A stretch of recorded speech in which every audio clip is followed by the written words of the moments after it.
lição que aprendi com um dos grandes professores que eu tive, chamado Luiz Pinto Ferreira, catedrático de Direito Constitucional. Ele dizia, Queiroz, como ele chamava, se você quiser ser bom, 10% sua inteligência que é destacada, 90% sua capacidade de sentar o traseiro na cadeira, mesmo que calejando, para estudar por hora desafio.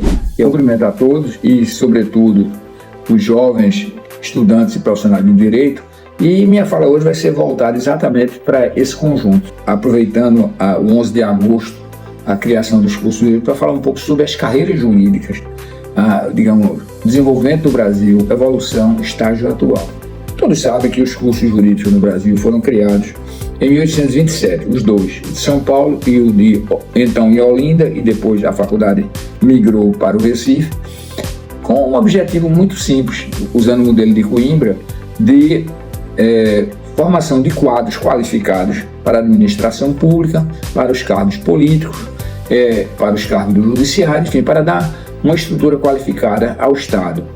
E esse modelo funcionou. Nós desenvolvemos muito a atividade dos bacharéis, foram criados depois cursos de medicina na Bahia, de engenharia no Rio, mas o curso de ponta era o curso de Direito. Se observar a composição do Senado, os grandes senadores eram bacharéis em Direito, exemplo notável, Joaquim Nabuco. O que aconteceu? Os cursos de Direito foram se desenvolvendo, se multiplicando, eu diria também se banalizando.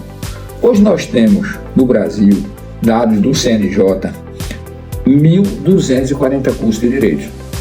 Eu não tenho o dado, tenho a informação que o total de faculdade de Direito no mundo civilizado, como nós podemos falar, chega a 1.100 cursos. Nós temos mais cursos de Direito, os conjuntos. Isso não significa dizer que isso seja muito bom, isso é muito ruim, porque nós deveríamos ter uma multiplicidade de formações profissionais em outras áreas que o Brasil precisa, na área técnica, na área médica, em todo o contexto do conhecimento científico necessário para o desenvolvimento dessa sociedade, e hoje também em relação à informática. Vou citar alguns exemplos. Numa das carreiras jurídicas, digamos assim, mais popular, e sem dúvida uma das mais importantes, a do advogado.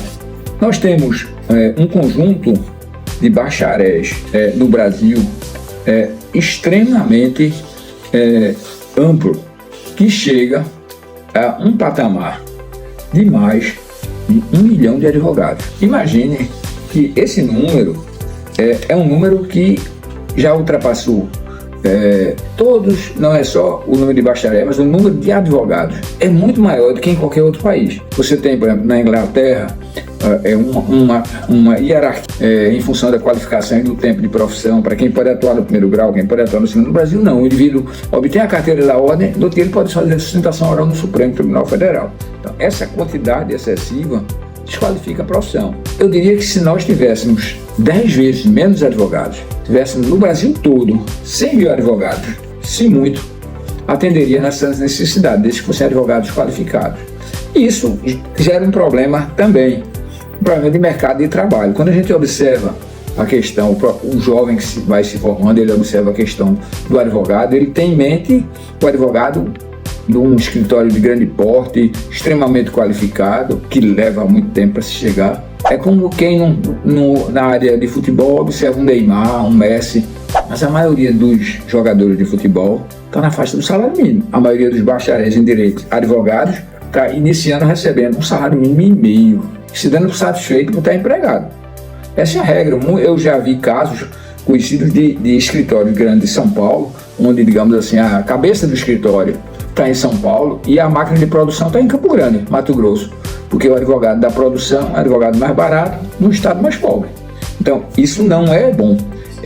Isso é alimentado, inclusive, por um aspecto que é a litigiosidade muito próxima, muito própria da nossa área jurídica, como alimentador do mercado de trabalho. Eu tive experiências fora do Brasil, para mim a mais significativa foi na Grã-Bretanha, onde o papel de advogado é mais de tentar resolver as questões, muitas vezes através da conciliação. Observe que no Brasil, nem os entes privados, nem os públicos, o procurador público, inclusive, que ele deixa de recorrer, ele é objeto de sanção. Não há um mecanismo para evitar uma multiplicação de recursos em questões já muito óbvias. Existe mecanismo de filtro para ir ao STJ e ao STF, mas mesmo assim se insiste ao extremo em levar os processos a essas instâncias. Por outro lado, nós temos uma máquina judiciária que não funciona bem. Uma máquina judiciária que ela é relativamente grande. Nós temos um número de magistrados hoje no Brasil que ultrapassa 18 mil, são, segundo dados do CNJ, 18.900 juízes. É um número bem razoável para o conjunto desse país. Mas os processos são lentos, são morosos. Eu diria que a pandemia ajudou a criar a mentalidade da atuação à distância, essa que, no meu entender, não funciona adequadamente. O processo ficou frio e impessoal, e o que poderia implicar numa agilização tanto da atividade do magistrado quanto dos seus assessores, dos seus técnicos, dos seus analistas, caiu muito. Nós tínhamos que aprimorar essa máquina judiciária. É uma máquina cara, e eu até vou fazer uma observação que talvez muitos amigos juízes, que eu fui juiz há muito tempo, não gostem. Nós deveríamos ter juízes de níveis mais simples. Nós temos um início de remuneração alto para o ministro do Supremo ganha em torno de 47 mil reais, depois 10% para o STJ, 10% para os regionais, enfim. Nós poderíamos ter juiz de direito de 15 mil reais, de pequenas causas. Atenderia a necessidade, ao invés de ter 2 juízes de 30, teríamos 2 de 15. Nós temos uma desproporção muito grande entre o número de juízes e o número de servidores. Não que sejam grandes servidores, mas são poucos juízes para conjunto de servidores. Talvez nós teríamos que transformar cargo de servidor em cargo de juiz e concursá-los e ter uma escada maior, como o militar tem o tenente, capitão, major. Nós só temos juiz de primeiro grau, juiz de segundo grau, STJ e STF. Então temos uma enorme necessidade de desmonte e reestruturação, no meu entender, desse sistema judiciário. A mesma coisa você tem em relação ao Ministério Público. Se vocês pegarem, o Ministério Público é relevantíssimo, houve uma ampliação e uma autonomia assegurada pela Constituição, é um excelente cargo para quem quer fazer uma carreira na área judicial, na área jurídica, mas nós precisamos fazer com que esse conjunto se aproxime da população. Não é só com as ações, digamos, fora do conjunto tradicional do que era o Ministério Público, antes de 88, que eram as ações penais e outras procurações. Hoje, o Ministério Público diversificou muito, mas de certo modo diversificou muito e saiu um pouco daquele leito antigo. As ações penais estão andando muito devagar para requerer a condenação, muito devagar para requerer a absolvição, quando for o caso. Nós temos um número de membros do Ministério Público no contexto do Brasil, nas várias esferas, que beira 14 mil membros e precisando de mais. Mas a mesma coisa que eu disse, nós deveríamos ter mais degraus e começando com uma escalinha menor. Se a gente falar isso, os membros do Ministério Público ficam revoltados, tal como os da magistratura. Mas temos que repensar a Justiça e o Ministério Público para aperfeiçoar esse funcionamento. E não é só nessas áreas. Por exemplo, na área também da atividade policial. Nós temos um número de cargos de delegados de polícia, eu falo delegado porque é o cargo principal, na condução dos inquéritos, mas também com claros imensos. E nós deveríamos ter também as funções mais simples exercidas por profissionais que não precisavam ser delegados. Eu vou dar um exemplo disso, porque nós tínhamos no passado a figura do comissário, a figura do militar da polícia que respondia. Hoje nós temos um quadro muito grande, por exemplo, vou citar o caso da Polícia Federal, onde até o cargo de agente hoje é nível superior. Então várias das atividades, como presidir inquérito, poderiam ser feitas por agentes qualificados. E a gente teria uma descentralização para agilizar o processo. Nós temos normas processuais muito densas, muito semelhantes ao modelo italiano, que preserva muito o garantismo, mas em compensação lentifica demais o processo. Os processos deviam ser mais concentrados e mais simples, mas é outra atividade. A atividade policial hoje, ela também oferece uma enorme oportunidade para os profissionais, quer no âmbito federal, quer no âmbito dos estados. Nós temos outras carreiras, eu vou citar exemplo de uma carreira que eu, depois que me afastei por aposentadoria da magistratura, me submeti a outro concurso e assumi uma delegação, que é uma delegação do registro de imóveis. Hoje, uma atividade que vem sendo também muito procurada e é muito interessante para os profissionais é a atividade das serventias extrajudiciais.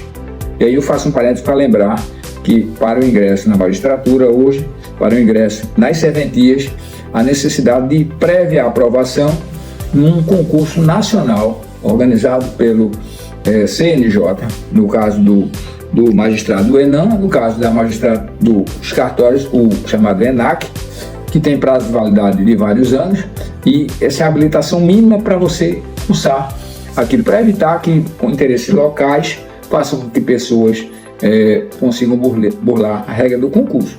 Eu conheço pelo menos algumas dezenas de magistrados que deixaram a magistratura, nem se aposentaram, deixaram a magistratura para ingressar na delegação de serventuário. Por isso, citar um exemplo de um ex-colega da Justiça Federal, juiz titular de uma vara de Porto Alegre, se submeteu a um concurso e assumiu o registro de imóveis de Campo Grande, Mato Grosso.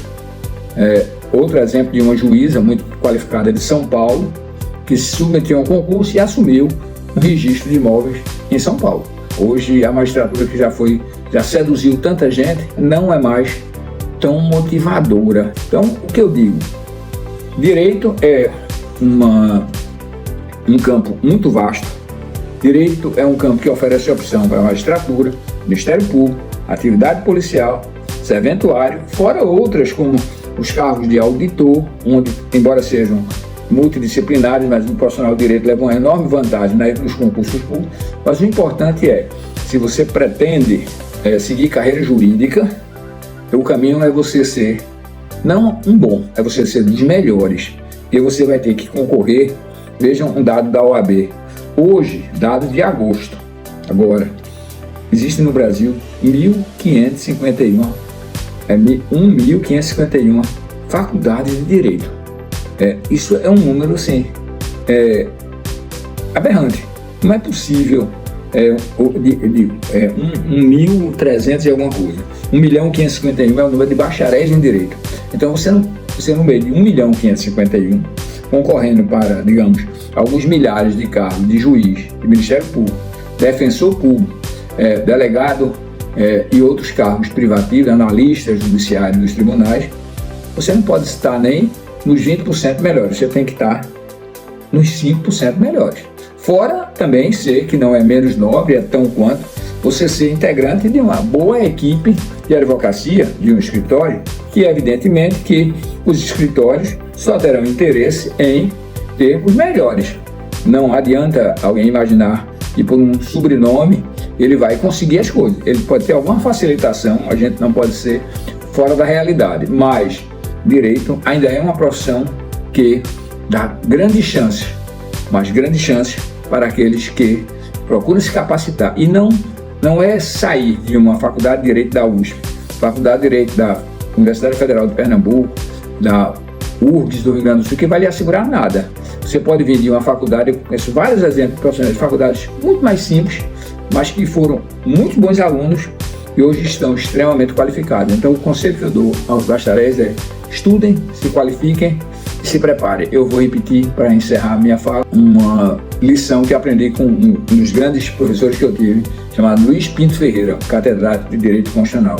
Ele dizia, Queiroz, como ele chamava, se você quiser ser bom, 10% sua inteligência que é destacada, 90% sua capacidade de sentar o traseiro na cadeira, mesmo que calejando, para estudar por horas a fio. E é o conselho que eu dou aos bacharéis: sentem por horas a fio, lendo hoje de papel da minha época, ou de papel ou digital, mas se capacitando o mais que puderem sobre as coisas mais específicas e mais modernas que encontrarem para ter seu espaço no mercado de trabalho. E aí eu desejo sucesso a todos. Um abraço para todos.